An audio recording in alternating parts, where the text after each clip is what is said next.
you all for attending this important workshop about effective synthesis skills in research writing. This workshop is going to be presented by Dr. Reem Fattani. All of you know Dr. Reem and her workshops, mashallah.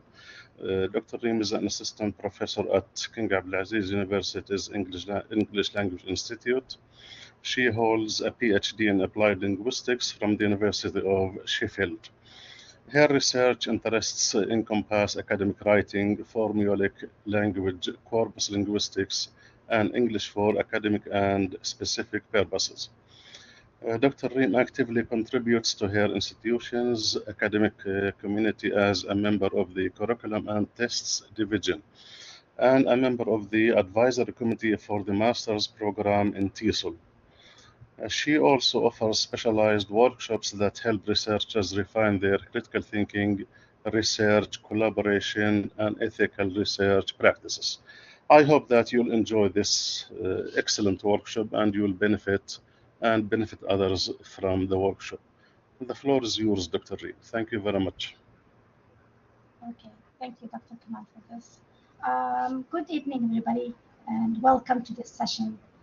Thank you for this, and thank you everyone for being here. I want to start by saying that writing research isn't about just gathering quotes and sharing data. It's really about creating conversation between different sources and sharing your own critical thinking. One key skill that often often get unnoticed is the process of synthesis. So today we're going to look at how using synthesis can make your arguments stronger, make your writing richer, and really reflect solid academic work. Okay, so allow me, I just want to do one thing. Yes, I hope this is fine.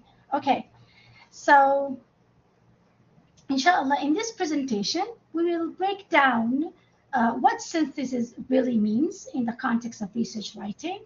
We will look at the importance of synthesis, and we will cover practical strategies for integrating multiple sources and viewpoints in a meaningful and cohesive way. Whether you're writing an academic paper or a literature review or any evidence-based argument, mastering this synthesis is going to help you write with clarity and with depth and confidence, inshallah. So this presentation will guide you toward practical application of synthesizing skills. So let's dive in, and I hope you enjoy the journey. Okay. First of all, I want to do a quick poll.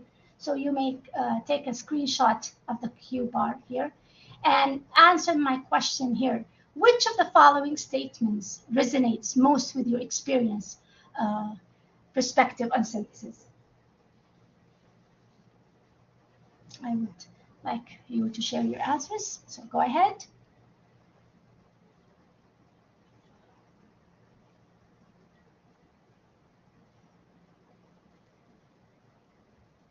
So I'm just waiting for your answers. Which of the following statements resonates most with your experience or positive or perspective on synthesis? This is an active poll, so I hope you get to just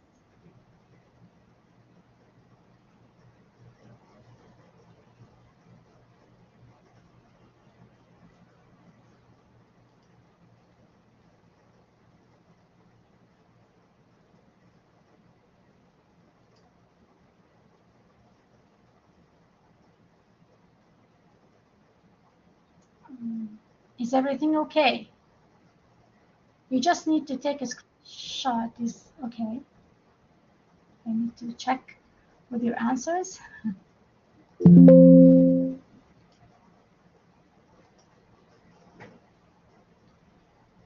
Is everything okay?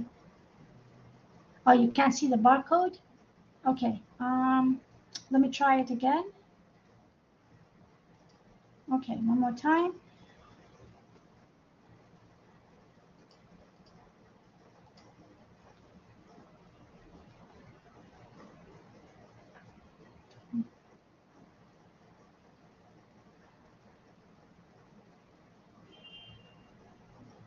I don't know what's happening. One more time, let's see.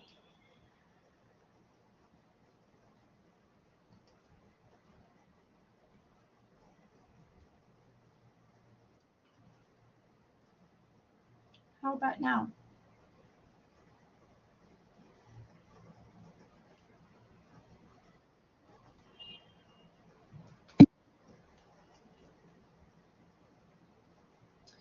I'll give you the code then. You can. I'll try giving you the code.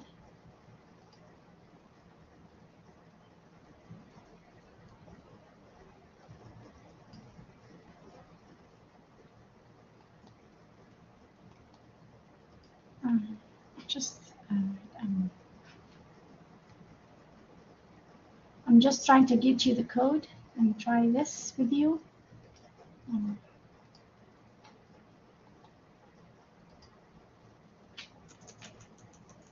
I don't know what's happening. Just give me 1 minute, please.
I'll give you. You can go on Slido.com, and this is the code. Hopefully, it will work.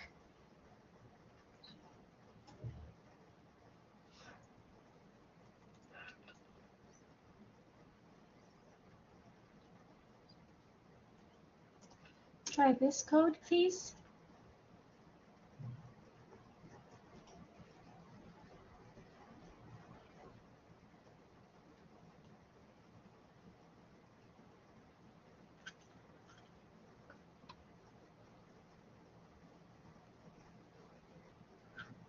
Is it working now?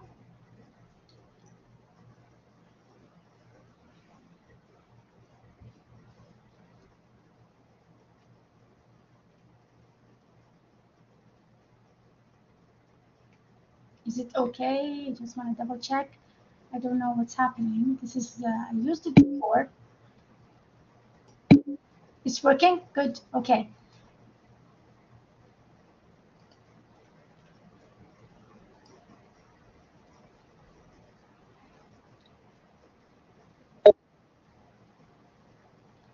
Okay. So I got most of the responses was B. I struggled sometimes to connect ideas from different places, but see the value in doing so. Okay. Okay, so 100% of the poll said that they struggled with this point. Okay, what about, okay. Okay, so you're not alone in this, basically. So let's look to another question, please. Let's go to another question. Just give me 1 minute. What does synthesis mean to you? So and this is another thing that I want you to try.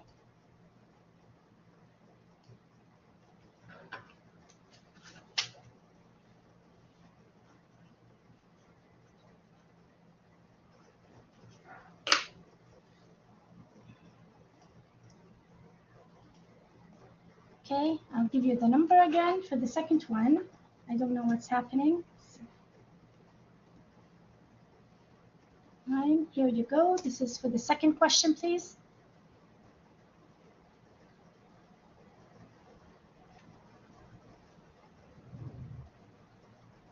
Okay, this is the second question.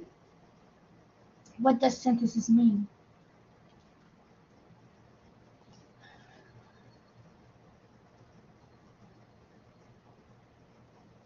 And let's see your answers.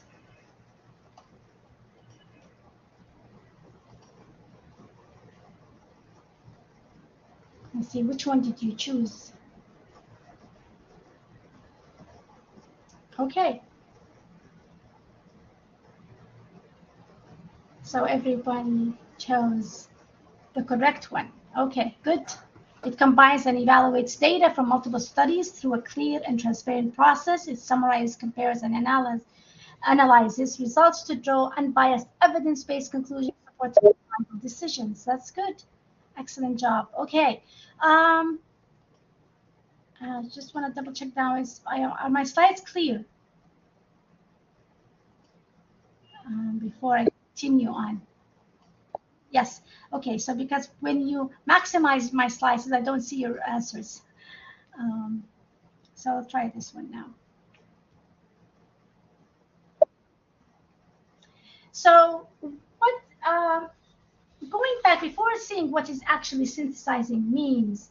Now you need to know that there are two different kind of synthesis. We can call the first one traditional or narrative synthesis, which offers a broad, often a subjective overview or topic without any strict methods, relying only on author's interpretation and selective sources. It lacks sometimes comprehensiveness and comprehensive search strategies and protocols.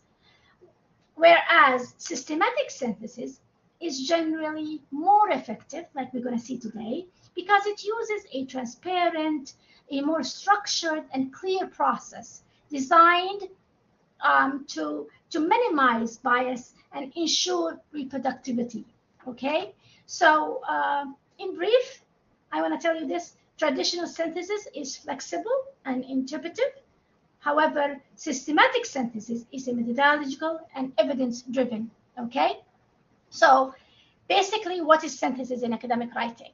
So in academic writing, there are many definitions of synthesis in the literature. But here's one that I took from the Indiana University of Pennsylvania website that captures the meaning of the synthesis very well. So in academic writing, a synthesis is to interpret and analyze multiple sources, which may include themes, ideas, or any type of information. And then we need to compare, we need to contrast, and make insightful connections to create a whole. Now, from this definition, we can say that synthesizing is a process of combining different pieces of information. So you need to combine them. You need to look at the ideas and the sources to form a new, unified understanding or perspective. Okay? So allow me to say that every academic investigation starts with the researchers looking at previous reports and studies on the topic you're interested in, for example. So without this important step, researchers really cannot expect their work to add up to a clear, complete picture of the subject. If they don't build on what others have already achieved, they may miss out on the chance to move forward faster by sharing knowledge and working together. So this is a very important thing. Another thing I want to say here is also analysis is different from a summary.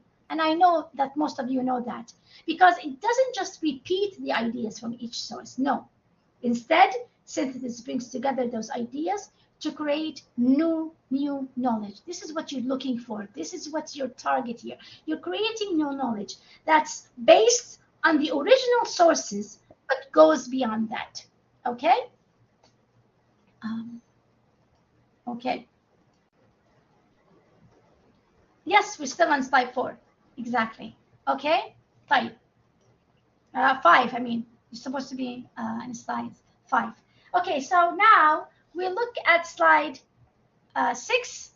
Why synthesis matters, in your opinion? Why do you think synthesis is very important? Okay, this is a very important question here. We now that we have like clear an understanding of what synthesis means, we want to explore another essential question, which is why essential matters. Can you tell me why this portion of information we need to emphasize, and we look deeper and deeper into that? This is a very key question here. Exactly, it develops the argument. That's a very important point, Ghadir. Yes, I totally agree. And this part outlines several key reasons why it is important. Yes, it connects and organizes. Thank you, Maram. Yeah. And it relates to what we mentioned in the earlier point. It's identified the correct, when you identify the correct statement. If you look at this list, to gain, the first one, to gain a deeper, more comprehensive understanding, right? What else?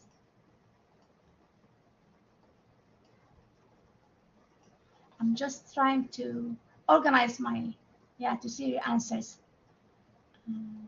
Exactly.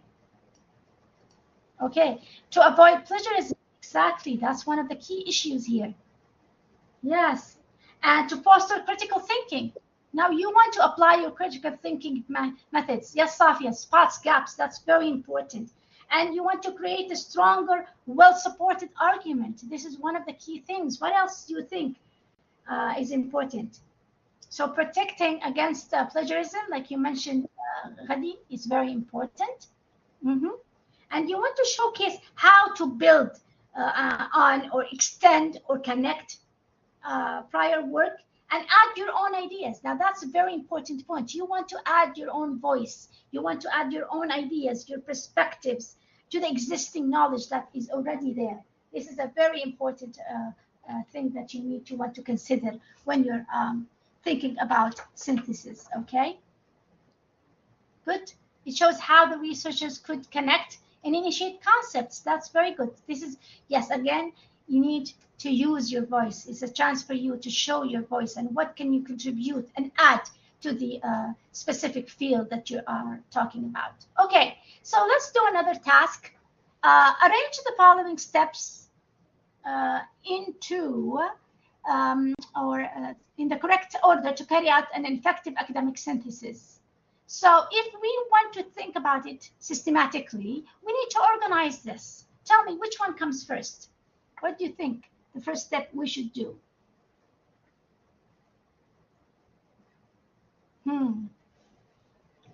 Can you think? Can you organize? Arrange the following steps in the correct order to carry out an effective academic synthesis. Okay, so here we go. The first one, you need to select relevant sources. Excellent, Ghadir, thank you. Yes, and then you start reading. Then you just yes. And the second step is reading critically and identifying key viewpoints. This is very important. The selection part, exactly. And then what's number 3? What do you think number 3 would be? So we have first of all we selected the sources and we started reading, and then what are we going to do? The third step would be we need to group these related. Yeah, thank you, Maram. We need to group related ideas or themes, and once starts with grouping these ideas, we need to do what? Start comparing. Yes, Safia, very good. We start comparing and contrasting these different views and points. Exactly. Yes, Ghadi, comparing. Yes, true. And then the last one, number 5, would be. And then number 5 would be. No, before the last one, we have 2 more.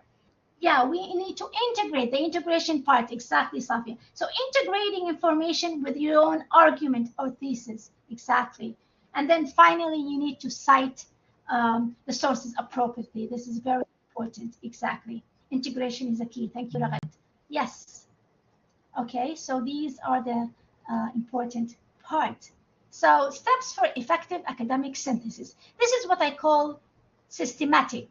So here's a clear outline of the key steps to follow when synthesizing in academic writing. So allow me to explain some of these points just to give a general picture before we go into the strategies that we want to talk about today. So these are the important steps. Is it clear? The slides. You want me to enhance these slides? So steps for effective academic synthesis. Okay. So remember, while the order of these steps is designed to be practical and efficient, it's not rigid. So you can go back and forth between these steps. So feel free to move back and forth, okay, as needed. This is a flexible and ongoing process, but please be careful. You need to be applying these steps in a systematic pattern. So if you went back to reading, if you finished, let's say, one article, and you selected the article, you organize it, but you feel that you need to go back and read some more, be very systematic about it, even when you start and moving around, to have a clear picture what you're doing. So in the first part, you need to select and critically read sources. So the reading part is really important. I remember my professor used to say, you're not finished reading. When I came after 1 week, I started to read 1 week, and he came back and said, no, you need to read more. I said, I've been reading for a week. He said, no, go back, read again and again. So select critically read sources. Select them really is useful, and you need to have strategies such as taking notes. This is very important here. So you need to do it in two ways, maybe. Identify and select sources that are credible, that are current, updated, and it's really relevant to your research questions, okay? Because it's easy, you shift away from that part. Read actively and critically. Focus on each source key's arguments, methods, theoretical frameworks, and findings. You need to look for well-known figures in your field. This is very important. You have to know who are the well-known figures in your field. This is an essential part. If you want part of engaging and contributing to the scholarly work, you need to look at them and see what they're doing. I'm sorry, I'm not seeing what you're writing because, okay, so I can go back and see your comments.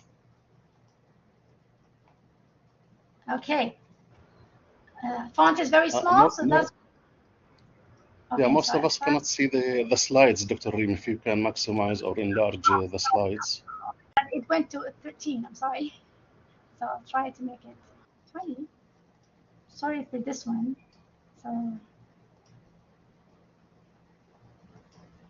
right.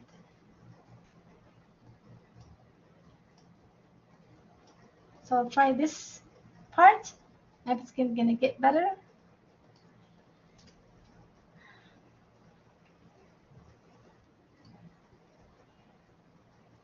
I think this is hopefully better. Okay. Okay. So we moved on to the second one, organized by themes and perspectives. So here you need to look at relationships. You need to know this is, again, we have a strategy for this one. We will look closer at next slide, inshallah. So you need to group your research based on shared contrasting findings and methodologies and theoretical positions or disciplinary perspective. You need to consider using a synthesis matrix. Now we're going to discuss this in details, inshallah, to track patterns. This is a very important thing, and I found it to be very helpful.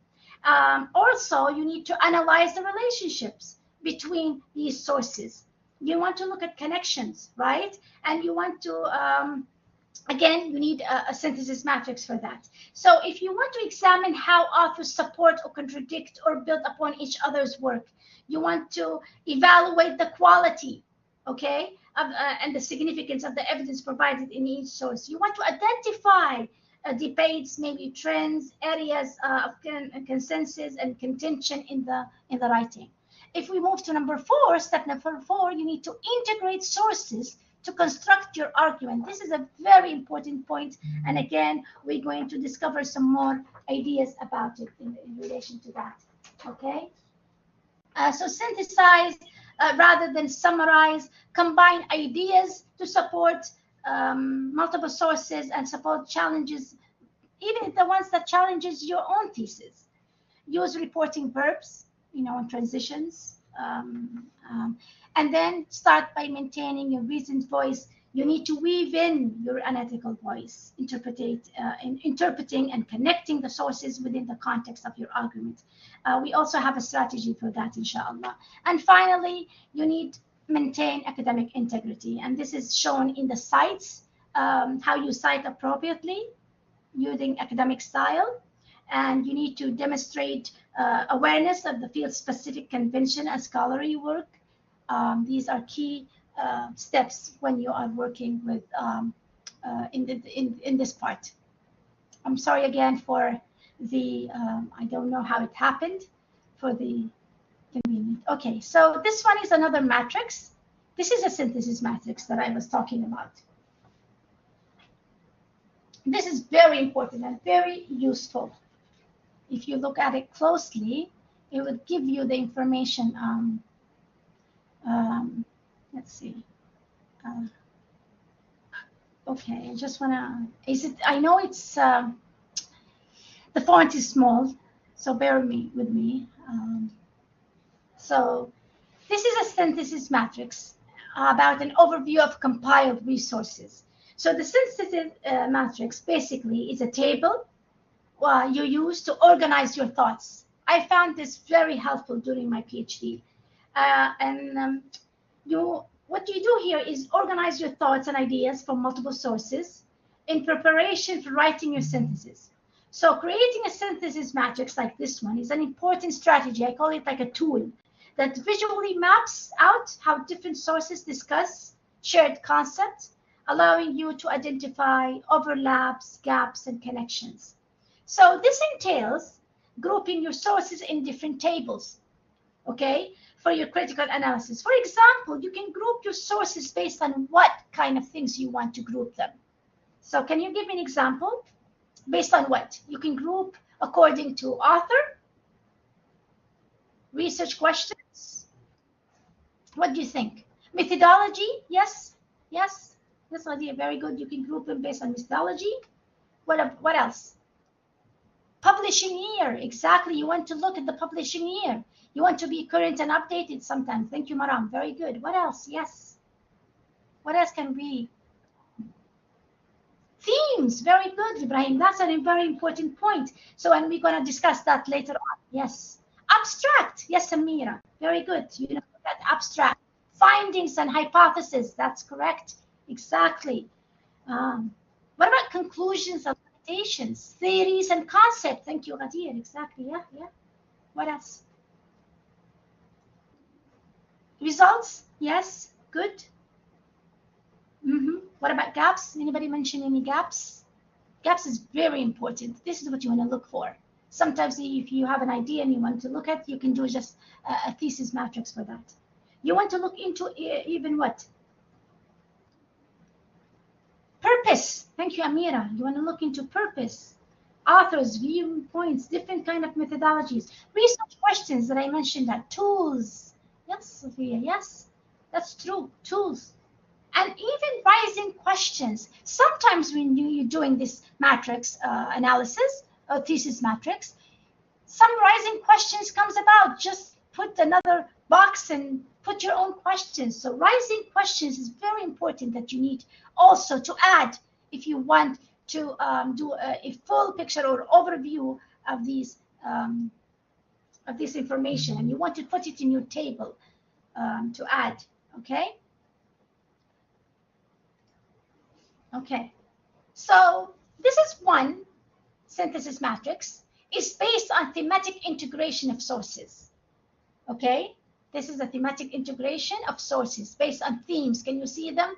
Definition, process steps, purpose, and common errors. Study of first, study the second, and third, and fourth. So you can also create, this is a very specific synthesis matrix. And you're grouping sources according to themes.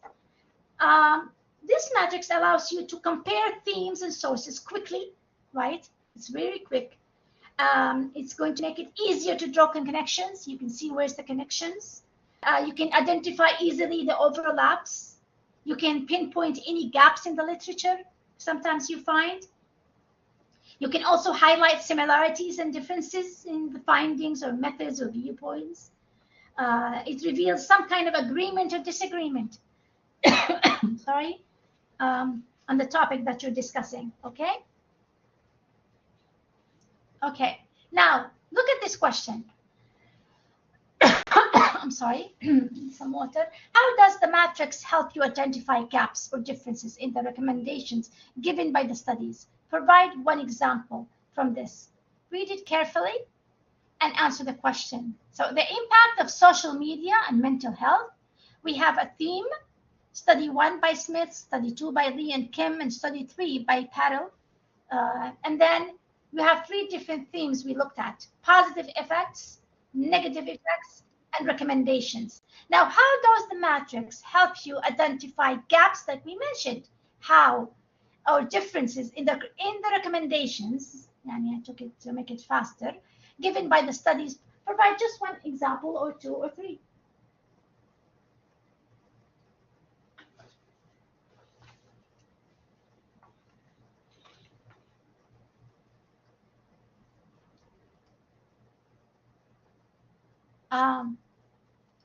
How about like this? If I keep the slides like this, would it be easier for you? Yes, okay, then I'll keep the slides like this. Okay, I don't know what's happening. Okay.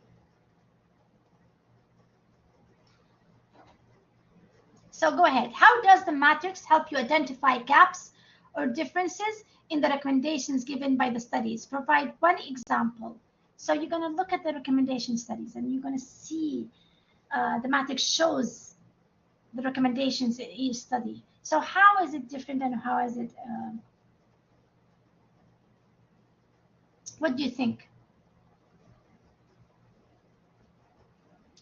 So all the study recommend strategies for healthy use, right? They all have recommendations how to use it in a healthy manner, okay? Yes. Okay. So they all recommend strategies for healthy use. This is, but they all have different ways. Yes. So if you look at Smith, he suggests what? Digital detoxing, right? Okay, and whereas Kim and Lee highlights positive online interactions and education, right? Here. And then if we look at Patel, what did he do? He stresses interventions. Okay, you want me to enlarge it again? I'm really sorry for this. I don't know why. This is not, it's not the first time for me to do. Maybe I chose the wrong. So how about now? Is it better?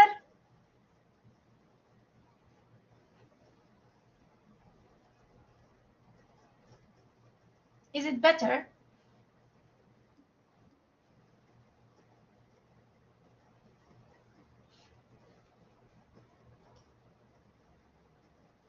Exactly, Ghadir. They're all, but they're different ways. Yes, they have different approaches. So this is how you can see from down to bottom. Exactly. Yes. Okay. Oh my God. This is if I did this, maybe.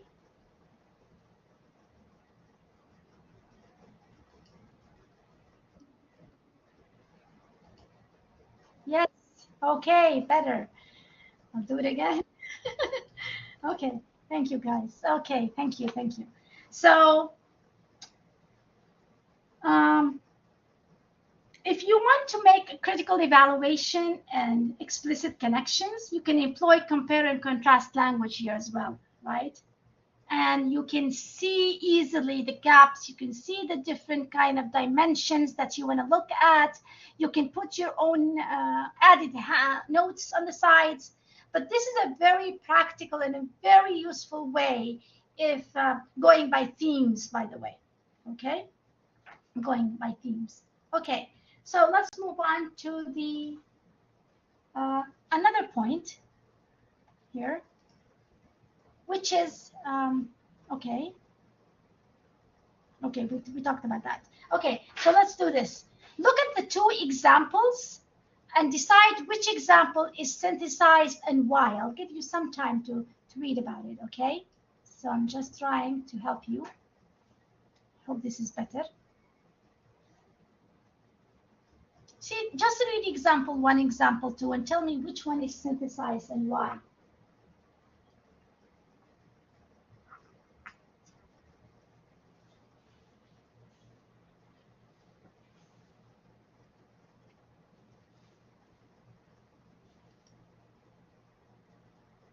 Which one do you think? Is it the first example or is it the second one?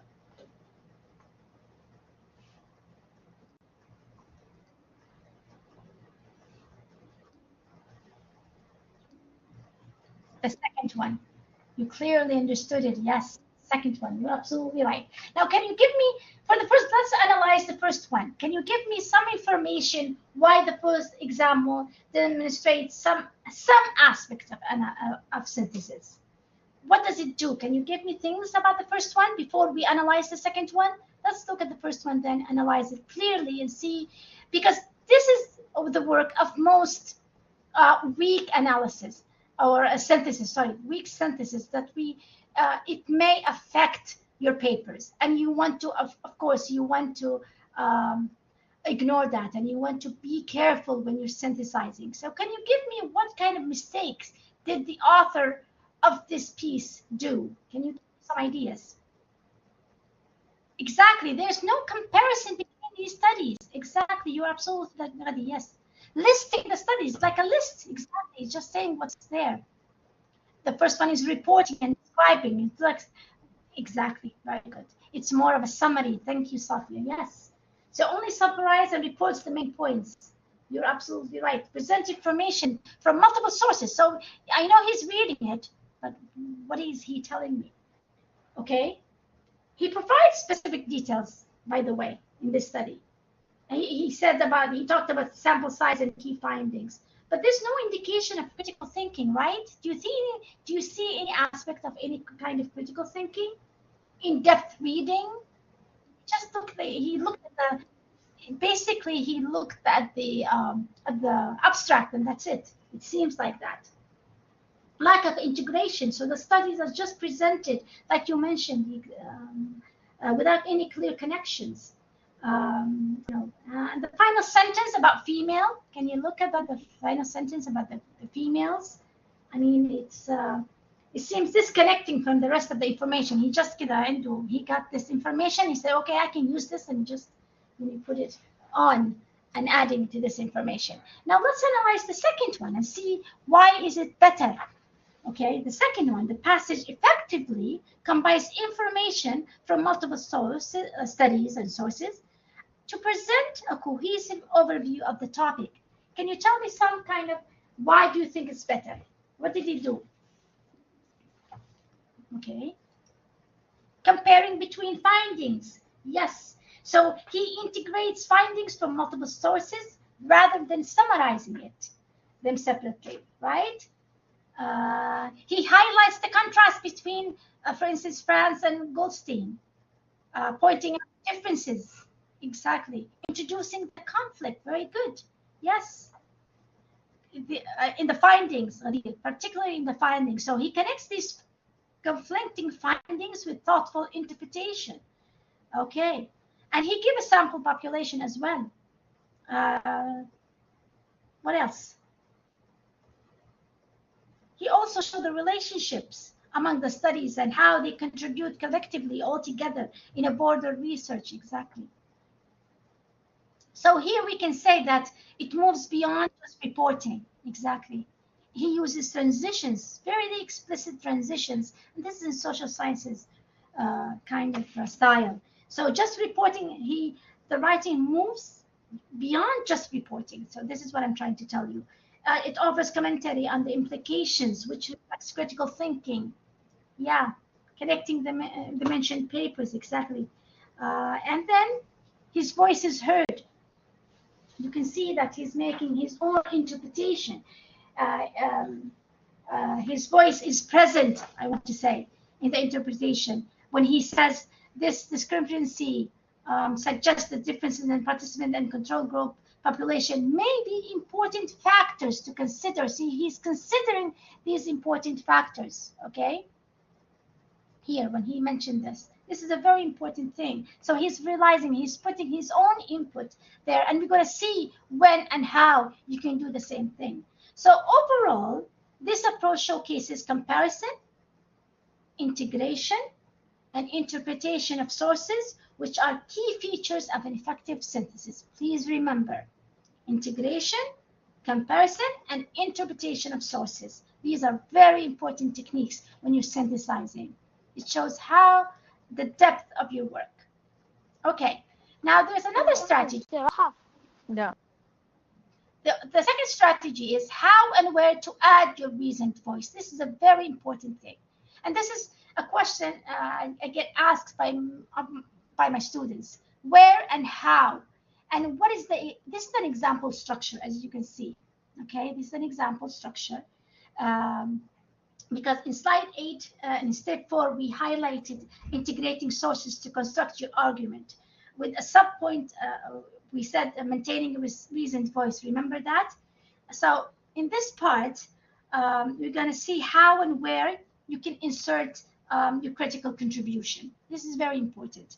It offers an example, structure of making your voice visible and adding value to your strings paragraph. So you have the where, the how, and you have the structure in front of you, okay? So you can do it after presenting themes. So after each theme, so if you have a theme number 1, and then theme number 2, and then you can add your voice here. And then do another theme, and go back to another theme, and then add your voice here. And then you have a theme 4 and theme 5, and then you add your voice here. See, this is a structure. You can find other structures, but this is the most common in research. So where, after presenting themes or source information within your synthesis paragraphs, this is one way. Okay, how you want to make that? This is the how. This is the very important thing.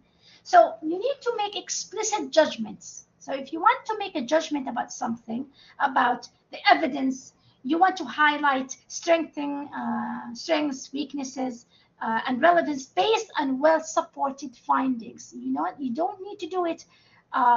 Interpretation needs to be, or judgment need to have some kind of evidence to back up what you're trying to judge here. So this is very important.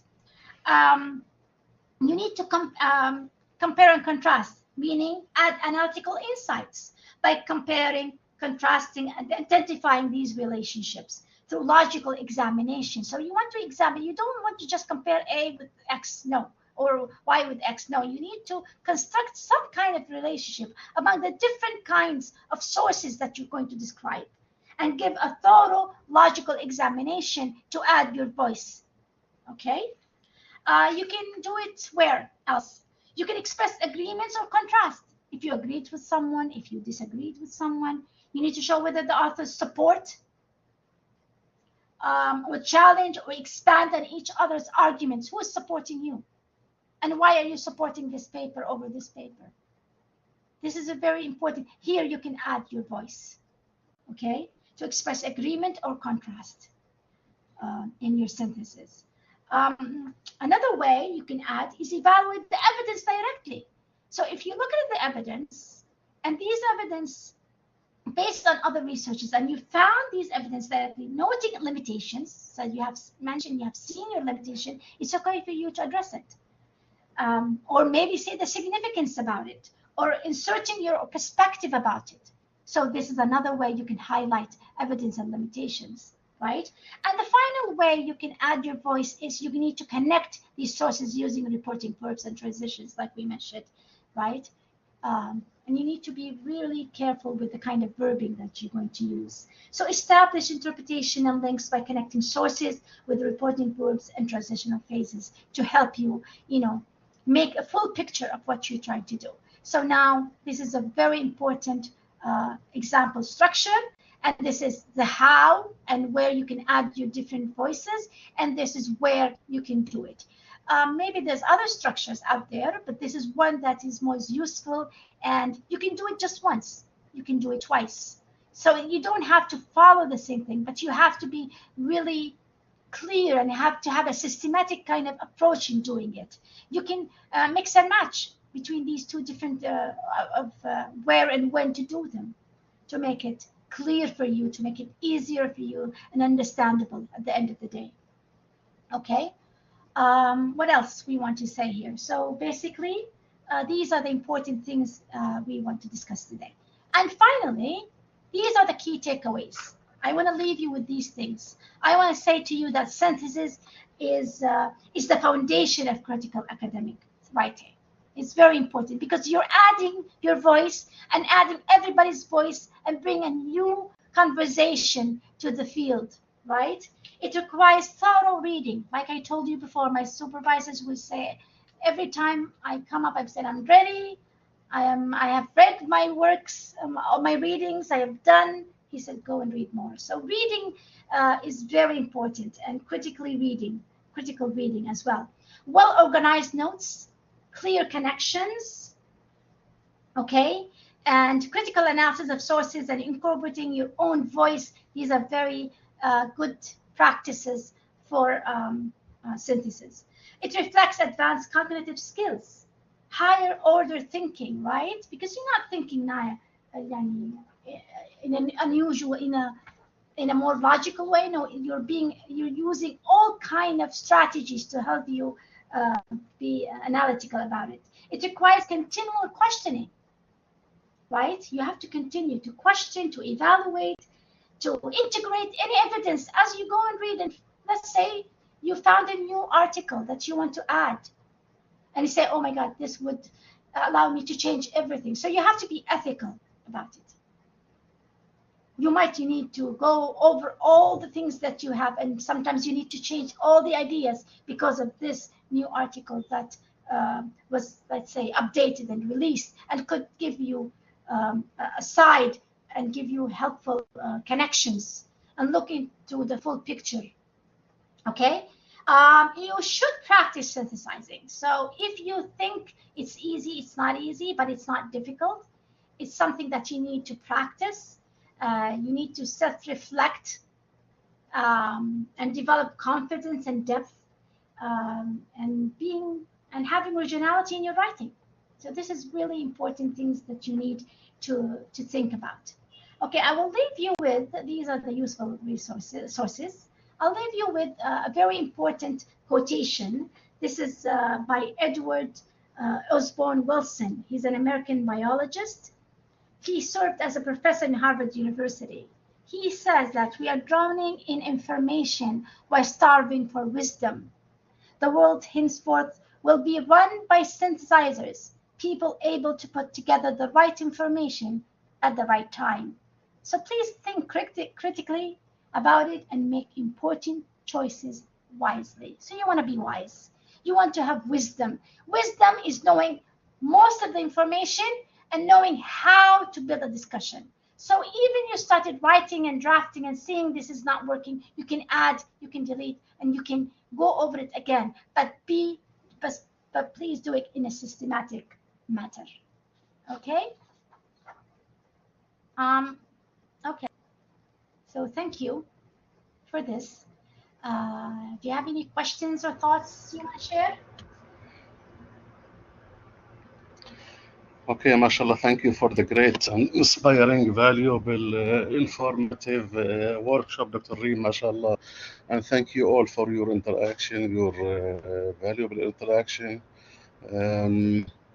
These are the forms for the evaluation if you want to get your certificate, dear participants. And this is a shot of the QR code in the slide. Excellent, Dr. Reem. And the QR code is on the last slide. You can use either one. As you can see, our next workshop, inshallah, is going to be on the 1st of October. The workshop will be about understanding coherence and cohesion for better paragraph writing by Ms. Asrar Abdullah. If you have any questions, as Dr. Reem mentioned, you can write in the chat box, and you can use the mics. The mics are open for everybody. Okay. thank you all for this. I hope I can help anytime. Thank you so much. Wonderful, wonderful, mashallah. I have a question, Dr. Reem, if you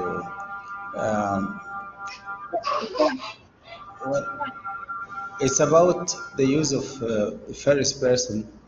If you want to add a voice, do you hear me? Yeah, I can hear you, but there's Yeah. another sound that's coming up. Yours. Okay. Adding your voice, I mean, with regard to what you mentioned about this, adding your voice, I would like you to comment on the use of first person, whether it's singular or, use of first person like I and we in the research. Yani. What do you think of this? You have to, in this matter, I think if you're writing for postgraduate papers, you need to ask supervisors for that. Because in the literature, now both ways are correct. Both ways. You can use I, you can say the researcher or the research, but you have to be consistent. This is a very important point, that you have to be consistent. So if you use the third person I, you need to establish all that in your writing. But if you use the researcher or the other kind, again, you have to be consistent with that. It doesn't make any difference. You have to ask your supervisors for this, and he will tell you what to do, because both ways are acceptable in the literature now. I hope I answered the question. Thank you so much. Yeah.